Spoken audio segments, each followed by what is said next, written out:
네, 안녕하세요. 멘탈리즘보다의 철영입니다. 네, CPI가 발표된 오늘 정말 역사적인 변동성을 보여준 하루가 되었습니다. 최대 마이너스 3%까지 하락했던 시장은 시간이 갈수록 이마롤해서 최대 플러스 3%까지 오르는 기염을 토했습니다. 최종적으로는 3대 지수가 모두 2%대 상승하면서 마무리되었습니다. 우선 CPI만 놓고 보면 일견 기대에 못 미친 듯 보이지만 사실 어제 PPI가 이미 보여줬던 스포일러와 거의 유사한 수치가 나왔습니다. 전체 CPI는 전년 대비 8.2% 상승으로 지난달에 8.3%보다 근소하게 하락했고 반대로 예상치보다는 근소하게 높았습니다. 그리고 에너지와 식품을 제외한 근원 CPI는 이미 오를 것이 예상되고 있었죠. 근데 시장 예측보다도 근소하게 더 올랐습니다. 예측치였던 6.5%보다 0.1% 더 오른 6.6%를 기록했는데요. 사실 이것도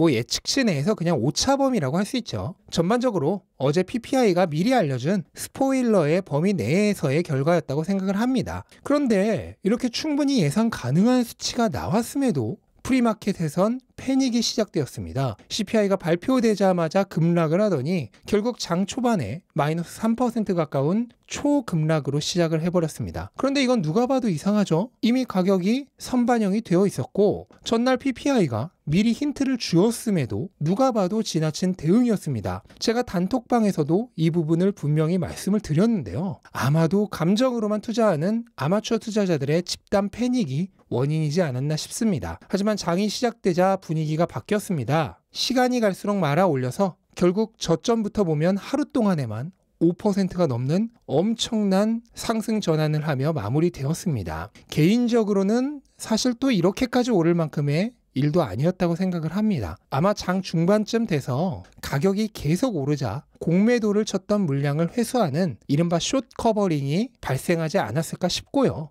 내일은 반대로 오늘 과도하게 올랐던 부분만큼 떨어지는 경우도 발생할 수 있다고 생각을 합니다. 어쨌든 인플레이션이 예상보다 높으면서 금리 인상치 역시 올라갔습니다. 우선 당장 11월 FOMC에서의 금리 인상은 거의 자이언트 스텝으로 만장일치 되었고 12월에도 자이언트 스텝을 해서 연말금리가 4.75%포인트에 도달할 것이라고 보는 의견이 지배적이 되었습니다. 그리고 내년 초에 금리가 한 번 더 올라서 결국 이번 금리 사이클에서 5%라는 금리를 보게 될 것으로 예상이 바뀌었습니다. 이후 약 1년간 해당 금리를 유지하다 내년 말에야 금리 인하가 시작될 것으로 보는 게 현재 시장의 평균적인 예상입니다. 이런 예상에 따라 채권 수익률이 급등해서 한때 4%를 넘겼는데요. 주식시장과 마찬가지로 반대 방향으로 거래 압력이 증가하면서 단 하루 동안에 0.1%포인트가 하락하며 다시 3%대에서 마무리가 되었습니다. 인플레이션이 생각보다 내려오지 않는 것 중에 가장 큰 영향을 차지하고 있는 게 바로 거주비용 때문입니다. 거주비용은 CPI에서 무려 32%의 비중을 차지하는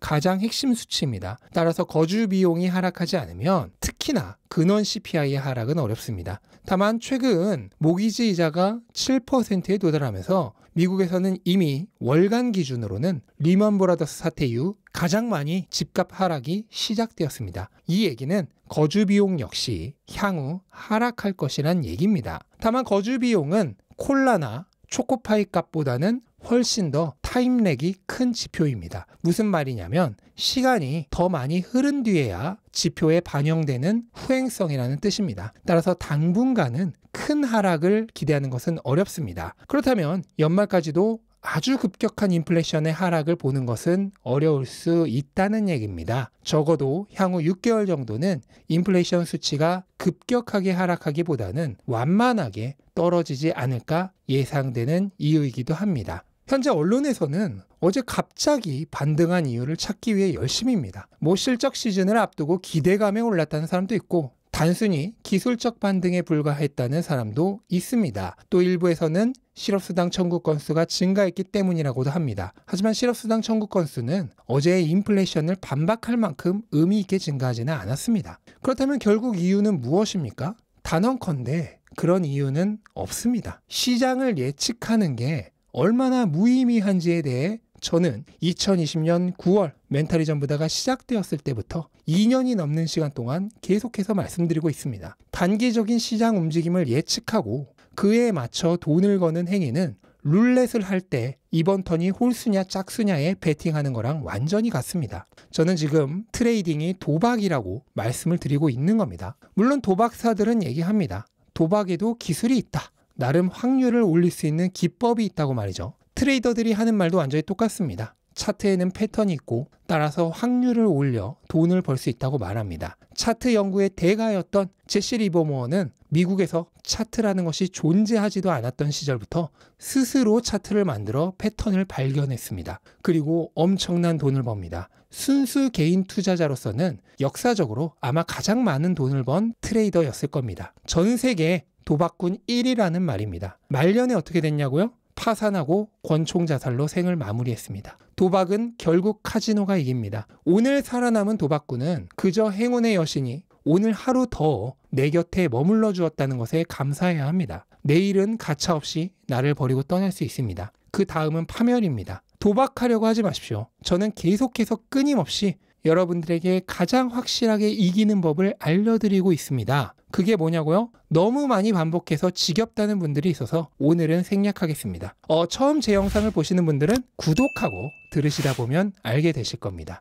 제 얘기가 지금은 바보같이 들릴지 몰라도 시간이 지나면 결국 무엇이 진실이었는지 알게 되실 겁니다. 저는 이미 일어난 미래를 말씀드리고 있는 겁니다. 50%의 확률인 홀짝에 걸지 마시고 그냥 100%에 거세요. 필요한 나머지는 시간뿐입니다. 이 시간은 반드시 필요한 겁니다. 오늘 씨앗을 심었으면 씨앗이 자랄 때까지 시간이 필요하죠. 그런데 사람들은 이 시간을 자꾸 건너뛰려고 합니다. 그러다 보니 지름길을 찾게 돼요. 하지만 올바른 길 이외의 모든 지름길은 결국 낭떠러지로 연결됩니다. 바른 길은 오로지 단 하나만 존재합니다. 많은 트레이더들이 패턴을 발견했다고 얘기합니다. 성배를 발견했다고 얘기해요. 하지만 그 패턴은 과거 데이터가 계속 쌓이면서 또다시 바뀝니다. 따라서 원칙을 바꿔야 합니다. 그렇게 원칙을 계속 바꿔가면서 이것이 성배라고 주장합니다. 하지만 계속 바꿔야 하는 원칙은 원칙이 아닙니다. 그런 것에 속지 마시기 바랍니다.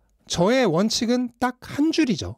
왜 단 한 줄인가요? 더 이상 보탤 말도 빼낼 말도 없기 때문입니다. 오늘도 CPI가 8.1%니 8.2%니에 시장이 집착을 했지만 여러분의 시야를 이 경제 사이클 위로 올려놓고 생각해 보시기 바랍니다. 이 광활한 시간축 안에서 2022년 9월 한 달의 물가가 8.1%인지 8.2%인지가 무슨 상관입니까? 눈앞의 가격에 집착하는 사람에게나 의미가 있습니다. 하지만 연애도 집착하면 망하듯 투자도 집착하면 망합니다. 집착하는 사랑이 파멸로 끝나듯 집착하는 투자 역시 아주 높은 확률로 투기로 흐릅니다. 그리고 그 끝은 똑같이 파멸이죠. 그럼 투자는 어떻게 해야 하냐고요? 그걸 지금 2년 동안 설명드리고 있습니다. 그런데 제 설명은 사실 바뀐 것이 하나도 없어요. 2년 동안 같은 말을 여러 가지 다른 변주로 말씀드리고 있을 뿐입니다. 저는 저와 2년 되어 알게 된 모든 분들이 풍요로워졌으면 좋겠습니다. 그래서 모든 분들이 투자로 마음고생하지 않았으면 좋겠습니다. 그리고 그 방법을 저의 부족한 능력 내에서 최선을 다해 말씀드리고 있습니다. 하지만 아무리 말씀드려도 귀를 막고 듣지 않는 분들이 너무나 많습니다. 하지만 상관없습니다. 저는 계속 이 자리에서 같은 얘기를 말씀드릴 겁니다. 그러다 보면 100분 중에 한두 분이라도 결국은 제 말을 이해하시는 분들이 나타날 것이라 믿고 있습니다. 그렇다면 저는 제 말을 끝까지 이해하지 못하시는 98분이 아니라 결국 이해하게 되실 그 한두 분을 위해 여전히 이 자리를 지키고 있을 의미가 있습니다. 그냥 나무처럼 있는 겁니다. 나무는 자기가 움직이면서 그늘을 제공하지 않죠. 언제까지고 같은 자리에 있을 뿐입니다. 제 얘기를 들으면서 휴식이 필요하시다면 오십시오. 그리고 충분히 쉬어서 다시 열정이 끌어올라 시장과 한바탕 도박을 해보고 싶으신 분들은 언제든 떠나면 됩니다. 그러다가 다시 돌아온 탕화가 되어 오신다고 해도 책망하지 않겠습니다. 언제든 필요하면 멘탈이 전부다를 찾아오시면 됩니다. 네, 이것으로 오늘 영상 마치도록 하겠습니다. 영상 도움되셨다면 구독과 좋아요 부탁드리고 즐거운 하루 되시기 바랍니다. 감사합니다.